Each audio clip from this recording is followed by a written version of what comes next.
بسم اللہ الرحمن الرحیم۔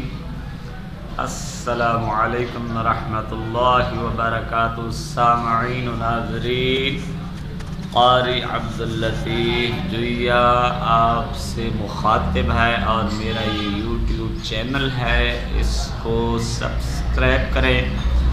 اس کے بعد مجھے امید ہے کہ ویورز آپ سب حضرات خیر و عافیت سے سکون سے ہوں گے، اور میری دعا ہے کہ اللہ رب العالمین ہم سب کو دین و دنیا کی تمام خیر، تمام بھلائیاں عطا فرمائے، آمین ثم آمین۔ اور تمام فتن و تمام شر، تمام ازمیشوں سے اللہ ہماری حفاظت فرمائے، اللہ ہمیں بچا کے رکھے، اللہ ہمیں محفوظ فرمائے، آمین ثم آمین۔ سامعین و ناظرین، ویورز، ہر بندے کے پاس علم ہوتا ہے، کچھ کے پاس سطحی علم ہوتا ہے،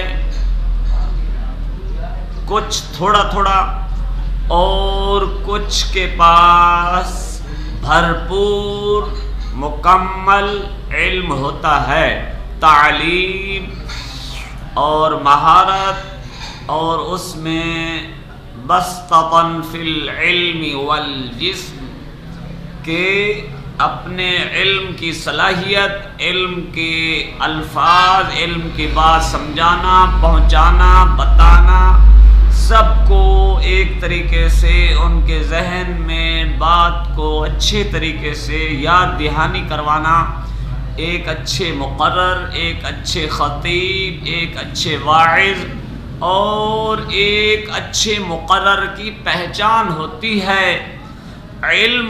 شیخ الحدیث لوگ ہیں، یعنی ان کے پاس احادیث کا علم بھرپور مکمل ہوتا ہے، لیکن اگر ان کو کہا جائے کہ آپ تقریر کریں، اسٹیج پہ آ کے لوگوں کو سمجھائیں، تو جو ریگولر خطیب ہوتا ہے، جو جمعہ پڑھاتا ہے، واعظ و نصیحت لوگوں کو کرتا ہے، ان کی تقریر، ان کی واعظ و نصیحت، ان کا بیان، شیخ الحدیث جو بات کرے گا وہ لوگوں کو اتنی سمجھ نہیں آئے گی جتنا کہ وہ عام روٹین وائز خطیب مقرر وہ لوگوں کو سمجھاتا ہے۔ شیخ الحدیث ان کی جو علم کی سطح ہے وہ بہت آگے، اور لغت کے علاوہ دو دیگر ایسی چیزیں ہوتی ہیں، علم کی چیزیں جو عام فہم لوگوں کو سمجھ میں نہیں آتی، نکتے ہوتے ہیں، وہ جب تک ان کی تشریح ان کو صحیح معنی میں سمجھایا نہ جائے تو عام لوگوں کو سمجھ میں نہیں آتا۔ تو اسی طرح میرے بھائیوں، میرے دوستوں، میرے ساتھیوں، میرے عزیزوں، میرے پیاروں، بات یہ ہے کہ کہیں بھی آپ جائیں تو علم تو ہر عام آدمی بھی ہے نا، اس کو بھی کچھ نہ کچھ تو علم ہوتا ہے، اپنا اچھے برے، سچے جھوٹے، اور اس کے علاوہ ماحول معاشرے سے بہت کچھ آدمی سیکھ چکا ہوتا ہے، جو سیکھنا ہے نا وہ بھی تو علم ہوتا ہے۔ تو یہ چیزیں، بنیادی چیزیں میں نے کیوں ذکر کی ہیں؟ اس لیے ذکر کی ہے نا میرے بھائیوں، میرے دوستوں، ہم جب دیکھتے ہیں نا اپنے ملک پاکستان کو، تو جب ایک بہترین کام ہو رہا ہو، پتہ نہیں کون سی ایسی مصیبت آ جاتی ہے، کون سے ایسے لوگ مل جاتے ہیں کہ اس چلتے چلاتے بہترین نظام کو، بہترین کام کو منجمد کر دیتے ہیں، روک دیتے ہیں، پھر نئے طریقے سے پھر شروع ہو جاتا ہے۔ تو بات یہ ہے کہ اب 2-2.5 سالوں میں میرے بھائیوں، میرے دوستوں، میرے پاکستانیوں، اور جو سننے والوں تمام میرے اچھے اچھے پیارے پیارے، سب کسی بھی پارٹی، کسی بھی جماعت سے ہیں، بات یہ ہے کہ میاں محمد نواز شریف صاحب کی جو گورنمنٹ چل رہی تھی وہ جو اب موجودہ گورنمنٹ آئی ہے وہ اس سے بہتر ہے یا اس سے نیچے ہے؟ مطلب یہ ہے کہ ان کے جو منصوبے کارکردگی جو ملک کی صورتحال تھی ہر لحاظ سے محمد نواز شریف صاحب کی جو گورنمنٹ تھی وہ آگے جا رہی تھی، یہ والی آگے جا رہی ہے۔ اب یہ بات ہو گئی عوام کے لیے، آپ سب لوگوں کے لیے۔ دیکھیں اب میں اپنی ذات، میری سوچ، میں نے جو محسوس کیا ہے وہ چیز یہ ہے، سچ یہ ہے، حق یہ ہے، حقیقت یہ ہے کہ اس عمران خان صاحب کی جو موجودہ گورنمنٹ ہے، حکومت ہے، اس میں ایک چیز کچھ نمایاں ہوئی، وہ ہے خارجی امور، وزارت خارجہ۔ تو محمد نواز شریف صاحب نے جو ابھی ان کا پچھلا دور تھا، ابھی جو گزرا ہے، ان میں وزیر خارجہ نہیں لگایا انہوں نے۔ تو وزیر خارجہ نہ لگانے کی وجہ سے تعلقات اتنے برے تو نہیں تھے، لیکن ایک جو روٹین وائز چیز ہوتی ہے اس میں کچھ نہ کچھ نقص آ جاتا ہے، کچھ نہ کچھ کمی رہ جاتی ہے۔ تو وہ کمی جو ہے نا، یہ عمران خان صاحب کی گورنمنٹ، وزیر خارجہ شاہ محمود قریشی صاحب، انہوں نے آ کے یہ پر کی ہے۔ باقی معاملات دیکھے جائیں، مہنگائی، معیشت، ٹیم ورک، وزیر مشیر، سارے آپ پورے تمام چیزوں پر غور و فکر کر کے انالائز کریں، سوچیں، سمجھیں سب۔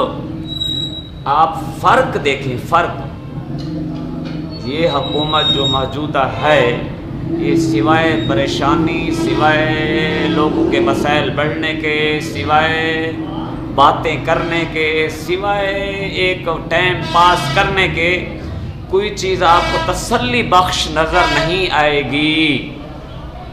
یہ کیوں کہہ رہا ہوں میں؟ آج یہ ایک بات آپ کے سامنے بھی کہہ دوں، میں الحمدللہ حافظ قرآن بھی ہوں، دینی علم بھی ہے، اور میں آپ کو بڑا عالم یا وہ نہیں کہتا، آپ مجھے چھوٹا سا ایک دین کا طالب علم ہی سمجھ کے میں الحمدللہ یہ کہہ سکتا ہوں کہ محمد نواز شریف صاحب ہمارے باپ کی جگہ ہیں، ہمارے والد کی جگہ ہیں۔ وہ ایک قوم کے لیڈر ہیں، قوم کے رہنما ہیں، اور وہ بہت ہر لحاظ سے ماشاءاللہ میرا دل خوش ہوتا ہے ان کو دیکھ کے، ان کی صحت کو، سلامی کو، ان کو خوشی ہوتی ہے الحمدللہ۔ کیوں ہوتی ہے؟ کہ کچھ ان کے کارنامے ہیں نا جو ہمیں دل کو تسلی ملتی ہے، خوشی ملتی ہے، ہمیں دل کے ہمیں بہت خوشی ہوتی ہے۔ کیا ہے کہ انہوں نے ملک پاکستان کے لیے کیا ہے تو ہمیں خوشی ہوتی ہے۔ باقی یہ چیز چھوڑ دیں کہ وہ لوٹ مار کی، یہ کیا، زرداری نے کیا، اور یہ موجودہ جو گورنمنٹ کے وزیر مشیر، یہ احتساب، یہ کہانیاں اگر کیا ہوتا نا 2-2.5 سال میں کچھ وصول کیا ہوتا، کوئی عوام کو خیر، عوام کی مہنگائی، یہ وہ چیزیں کم کی ہوتی نا، پھر بھی ہم سمجھتے عمران خان بہتر ہے۔ لیکن اس لحاظ سے کچھ بھی نہیں، سب ٹوپی ڈرامے۔ اب ان کو تکلیف ہوگی، کہیں گے ٹوپی ڈرامے، حقیقت نہیں ہے۔ چومی چاٹ اور یہ سارے جتنے حریم شاہ کریکٹر اور یہ سارے ایسے جتنے بھی جس پر بھی نظر چڑھائیں، جس پر بھی نظر دوڑائیں، ہوس پرست اور انسانی خواہشات، ان کی کمی نہیں ہو رہی۔ تو یہ سخت باتیں نہیں ہیں، حقیقت ہے۔ اس لحاظ سے موازنہ کرتے رہنا چاہیے۔ اور میں نے کہا کہ آج میں نواز شریف کو اپنے باپ کی جگہ پہ سمجھتا ہوں۔ الحمدللہ مجھے خوشی ہوتی ہے، وہ ہمارے باپ ہی ہیں، سربراہ ہیں، سب کچھ ہیں۔ کسی کو یہ رائے پسند نہیں ہے تو 2-2.5 سالوں میں جو آپ نے یہ کتنے ان کے اوپر کیا پروپیگنڈے، یہ وہ، کچھ ہوا؟ اللہ جب کسی پر مہربانی کرتا ہے نا، وہ سرخرو ہوتا ہے، اور جب اللہ کی مدد کسی کے ساتھ شامل حال نہ ہو نا، نیب، ایجنسیاں، فوج، سارے ادارے، ہر چیز مل کے بھی سپورٹ دیں، اس کو سہارا دیں، اس کو سب کچھ کریں، لیکن عوام کی خوشحالی، عوام کی کوئی چیز جو عوام کو سکون میسر کرے وہ نظر نہ آئے تو یہی تو اللہ کی مدد نہیں ہوتی۔ سپورٹ جتنی مرضی دنیاوی مل جائے، کچھ بھی نہیں نظر آ رہا، کچھ بھی نہیں۔ تو یہ سچی حقیقت ہوتی ہے میرے بھائیوں، میرے دوستو۔ تو اللہ تعالی ہمارے حال پر رحم فرمائے، ہمیں آزاد جمہوری طریقے سے اپنی رائے سننے، سمجھنے، پھر اس پر عمل کرنے کی توفیق عطا فرمائے۔ ہر کسی کی اپنی سوچ رائے ہے، میری اپنی رائے، میری اپنی ذاتی سوچ ہے۔ میں اپنے ذہن سے، اپنے دماغ سے اور اپنے ہر سوچ سمجھ کے، ماحول، معاشرہ، پورے حالات دیکھ کے، ذہن میں جو چیزیں ہوتی ہیں اس کو ساری چیزیں کلوز کر کے پھر آپ کو وہ کوزے میں بند کر کے آپ کو بتاتا ہوں۔ بہت شکریہ، کوئی ناراض نہ ہو، یہ حقیقت کی باتیں حقیقت ہوتی ہیں۔ لگے رہو، 5 سال 10 سال اور لگے رہو، نواز شریف کے خلاف لگے رہو، ٹھیک ہے، لگے رہو، وقت ثابت کرے گا کہ کیا ہوتا ہے۔ لگے رہو، لگے رہو، زور شور سے لگے رہو، جتنی کر سکتے ہو لگے رہو۔ اللہ مہربان جس پر ہو تو اللہ کی مہربانی رہتی ہے۔ وما علی الا البلاغ۔ السلام علیکم ورحمۃ اللہ وبرکاتہ۔ اسلام، عوام پاکستان، افواج پاکستان، پاکستان زندہ باد، پاکستان زندہ باد، اللہ نگہبان۔